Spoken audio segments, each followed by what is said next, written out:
تفضل. لو سمحت. تفضل. سلطان الأسمري إذاعة جدة. في المباراة السابقة مباراة الذهاب الكابتن بغداد بنجاح أشار لحكم اللاين بطريقة، فماذا كان يقصد بهذه الحركة؟ كان بيني وبين الحكم. لا بس كانت في أرض الملعب أمام جميع المشاهدين. شو المشكلة؟ بيني وبين الحكم. بينك وبين الحكم أمام جميع أمام الملأ من المشاهدين.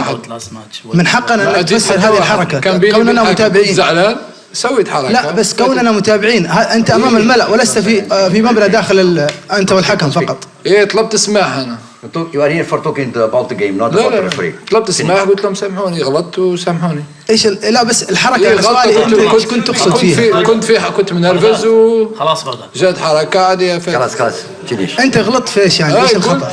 Excuse me, this is not the discussion. Excuse me, I am here. I come here for this area.